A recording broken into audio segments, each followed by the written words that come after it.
नमस्कार मित्रांनो, मागील त्याला सौर कृषी पंप योजना या योजनेमध्ये मागील व्हिडिओमध्ये बऱ्याच शेतकऱ्यांनी कमेंट केल्या की यामध्ये कंपन्या ह्या कधी ॲड होतील. तर या बाबतीतच नवीन व्हिडिओ मी आज घेऊन आलेलो आहे. तर त्यासाठी मित्रांनो व्हिडिओ हा शेवटपर्यंत नक्की पहा.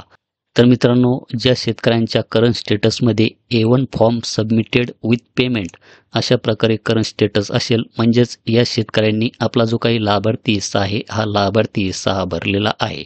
ॲप्लिकेशन डेट आहे 30 नोव्हेंबर 2024, परंतु या शेतकऱ्यांनी आज पेमेंटचा भरणा हा केलेला आहे. जोपर्यंत आपण आपला पेमेंटचा भरणा हा करत नाही तोपर्यंत आपल्या अर्जावर कसल्याही प्रकारची प्रक्रिया होत नाही, आपल्या अर्जाची छाननी यामध्ये होत नाही. 30 नोव्हेंबरचा अर्ज आहे, परंतु या शेतकऱ्यांनी आज पैसे भरलेले आहेत, म्हणजेच आजपासून या शेतकऱ्याचा अर्ज हा नंबरला लागलेला आहे. तर या अगोदर आपल्या जिल्ह्यामध्ये किती शेतकऱ्यांनी पेमेंटचा भरणा हा केलेला आहे त्यानुसार सिरियलनुसार त्या अर्जाची छाननी होणार. ज्यावेळेस आपला नंबर येईल त्यावेळेस आपल्या अर्जाची सुद्धा यामध्ये छाननी होणार. आपण यामध्ये जी काही कागदपत्रे अपलोड केलेली आहेत ती व्यवस्थित आहे की नाही, व्यवस्थित असेल तर यामध्ये आपला अर्ज मंजूर होईल. जर आपण चुकीचे कागदपत्रे यामध्ये अपलोड केलेली असतील तर आपला अर्ज यामध्ये रिजेक्टसुद्धा होऊ शकतो किंवा रिसबमिटला सुद्धा येऊ शकतो. तर काही शेतकऱ्याला यामध्ये काय वाटतं की आपण पेमेंटचा भरणा केला की आपल्याला लगेच व्हेंडर निवडण्याचा पर्याय येईल, परंतु यामध्ये तसे नाही. तर मित्रांनो, मागील स्टेटसमध्ये आपण पाहिलं की 30 नोव्हेंबर 2024चा अर्ज होता, परंतु या अर्जामध्ये आपण पाहू शकतात की ॲप्लिकेशन डेट आहे 18 जुलै 2025, म्हणजेच या वर्षीचा हा फॉर्म आहे. आणि मागचे जर आपण स्टेटस चेक केले तर तो 2024चा अर्ज होता, परंतु त्या शेतकऱ्यांनी आज पैसे भरलेले आहे. तर या शेतकऱ्याचा अर्ज आहे 18 जुलै 2025. या शेतकऱ्याचा अर्ज यामध्ये अप्रूव्ड झालेला आहे, मंजूर झालेला आहे. कारण की मी व्हिडिओमध्ये सांगितलेलेच आहे की जोपर्यंत आपण आपला लाभार्थी हिस्सा भरत नाही तोपर्यंत आपल्या अर्जावर कसल्याही प्रकारची प्रक्रिया होत नाही, छाननी होत नाही. तर मित्रांनो, हा जो काही अर्ज आहे हा अर्ज आहे बीड डिस्ट्रिक्टचा. तर सब डिव्हिजन आपण पाहू शकतात की इथे शिरूर कासार आहे. तर A1 फॉर्म अप्रूव्ड आहे, मंजूर आहे. 3 HP पंप आहे आणि सर्च व्हेंडर याच्यावर जर येथे क्लिक केलं तर ऑल एम्पॅड व्हेंडर्स कोटा एक्सिडेड. तर पुरवठादार शोधा, म्हणजेच कंपनी निवडण्याचा प्रयत्न केला तर सर्व पुरवठादारांची पंप मर्यादा समाप्त अशा प्रकारे एरर हा दाखवला जात आहे. तर मी येथे आता दुसरा लाभार्थी क्रमांक हा टाकलेला आहे. A1 अर्ज मंजूर झाला आणि खाली पुरवठादार शोधा. तर बीड डिस्ट्रिक्टमधीलच हा फॉर्म आहे, परंतु जे काही सब डिव्हिजन आहे हे वेगळे आहे. तर गेवराई सब डिव्हिजन आपण येथे पाहू शकता. तर येथे पुरवठादार शोधा याच्यावर येथे मी क्लिक करतो.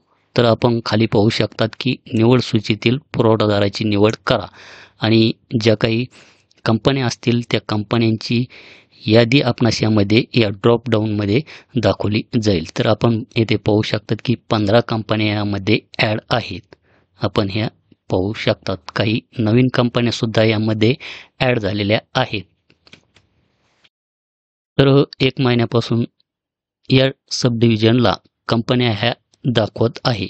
तर आपण येथे तारीखसुद्धा पाहू शकतात 26/10/2025, टायमिंगसुद्धा पाहू शकतात. नाहीतर आपण म्हणतात की तो फेक व्हिडिओ हा बनवतो. तर 15 कंपन्या आपणास यामध्ये दाखवल्या जात आहे.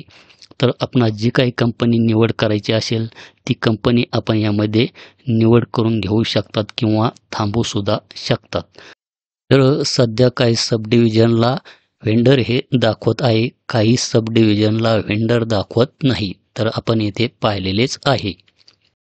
तर यामध्ये आपल्या सब डिव्हिजनला कधी कंपन्या ह्या ॲड होतील हे काही कोणाला सांगता येणार नाही. त्यामुळे आपण आपल्या अर्जाचे स्टेटस हे प्रत्येक दिवशी हे चेक करून पाहायचे आहे. तर यामध्ये आपल्या सब डिव्हिजनमध्ये कधी कंपन्या ह्या ॲड होतील हे कोणालाही सांगता येणार नाही. तर त्यासाठी आपणास प्रत्येक दिवशी आपल्या अर्जाचे स्टेटस हे चेक करून पाहायचे आहे. कारण की यामध्ये कंपन्या ह्या कधी येतात आणि कधी जातात याची माहिती नसते. त्यामुळे आपण आपल्या अर्जाचे स्टेटस हे चेक करून पाहायचे आहे.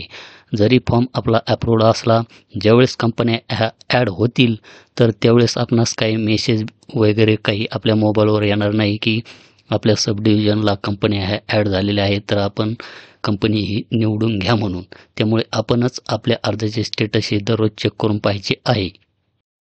तर सुरुवातीला जर आपण यामध्ये जर पाहिलं, तर यामध्ये जर कंपन्या ह्या ॲड झाल्या तर ऑल महाराष्ट्रासाठी कंपन्या ह्या दाखवत होत्या, परंतु आता सब डिव्हिजननुसार कंपन्या यामध्ये दाखवत आहे. तर ही एक गोष्ट आपण एकदा यामध्ये लक्षात असू द्या. तर मित्रांनो, हे होतं एक सोलारच्या बाबतीत आपल्यासाठी एक महत्त्वाचं असं एक अपडेट. तर अशाच प्रकारच्या नवीन अपडेटसाठी आपल्या चॅनलला सबस्क्राईब करा आणि खाली जी काही डिस्क्रिप्शनमध्ये आपल्या टेलिग्राम ग्रुपची लिंक देण्यात आलेली आहे, ती एकदा जॉईन करून घ्या. धन्यवाद.